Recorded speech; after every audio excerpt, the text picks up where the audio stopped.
The sun scorched the endless dunes of Ares 7, turning sand into liquid gold under the alien diplomat's boots.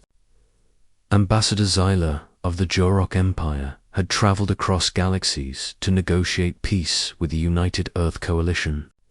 But now, due to a catastrophic navigation malfunction, his hovercraft lay in ruins, half buried in sand. Communication systems dead, life support flickering. He cursed silently in the complex tonal language of his species, frustration bubbling as he scanned the horizon for any sign of rescue. Then he heard it. "Hey, are you okay?" The voice was small, human, and absurdly cheerful given the circumstances.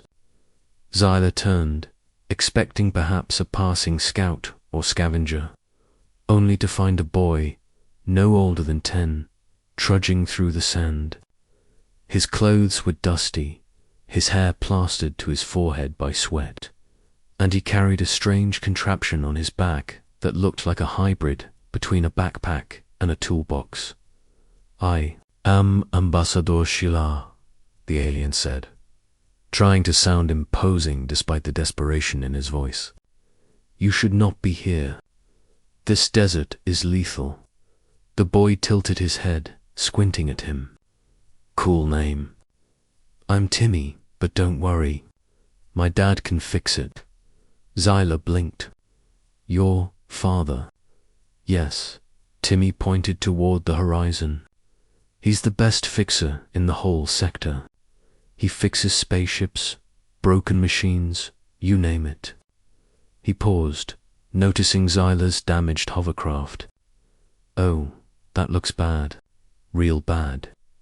Xyla had dealt with humans before through formal conferences, holograms, and official visits, but he had never expected to be saved by one so small. Yet, something about the boy's confidence sparked a strange hope. "Your father can come here?" Xyla asked, wary. "Huh?" Timmy said. "But first, we need to get you out of the sun. You're gonna fry like a sandwich if we don't." The boy led him to a jagged outcrop that offered shade. Xyla lowered himself, feeling the sting of the heat searing through his protective suit. Timmy pulled out a metallic bottle filled with water and handed it over. "Drink. My dad says hydration is important." Xyla, though alien, understood the human gesture. He sipped cautiously, noting the strange sweetness of the water-earth water, no doubt purified with human ingenuity. "Okay," Timmy said, rolling up his sleeves. "Here's the plan. We call my dad. He flies out here, fixes your ship, and you're good to go. Simple." Xyla's compound eyes widened. "You call your father from here. Do you have interstellar communication?" Timmy grinned and pulled a small device from his backpack.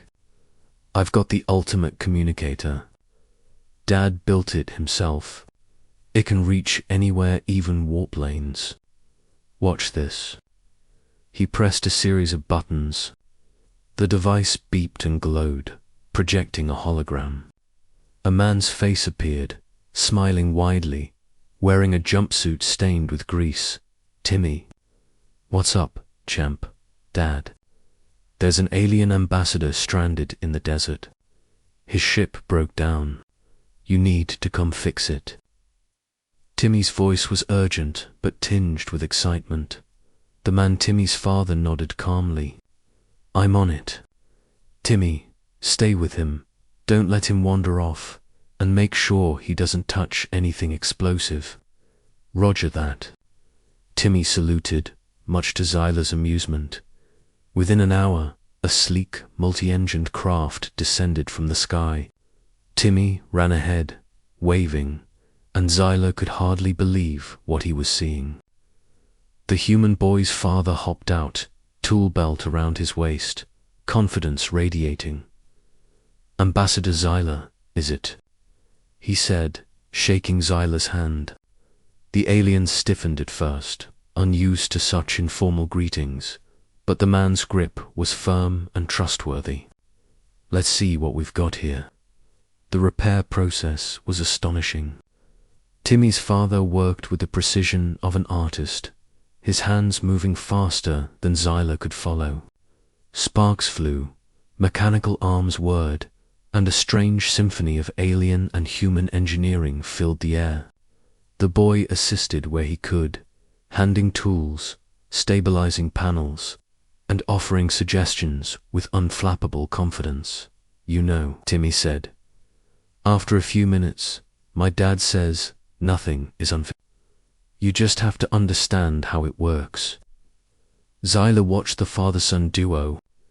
On his homeworld, diplomacy was a rigid affair.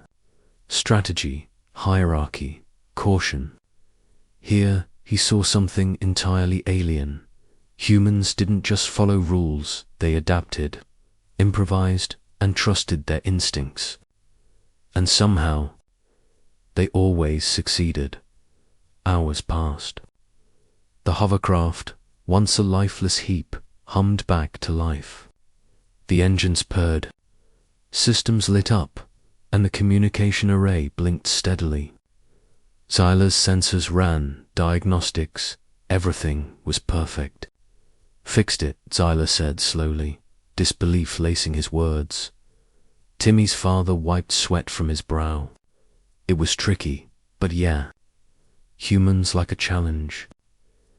"Ambassador, I gotta say, you picked a bad time to crash here, but a good place to meet the best fixers in the galaxy." Xyla, still absorbing this, asked a question that had been nagging him. "Why do you humans help so willingly?" "My records. Earth humans are unpredictable, aggressive even. Why risk your life for a stranger?" Timmy grinned. "Dad says there's no problem too big if you try hard enough.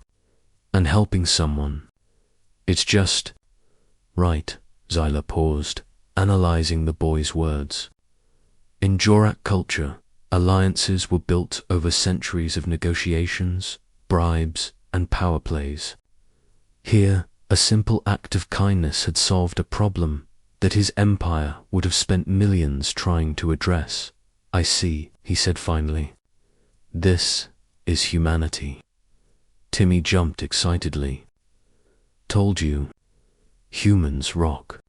Before departing, Xyla extended a formal invitation to Timmy and his father to visit the Jorak embassy on Earth.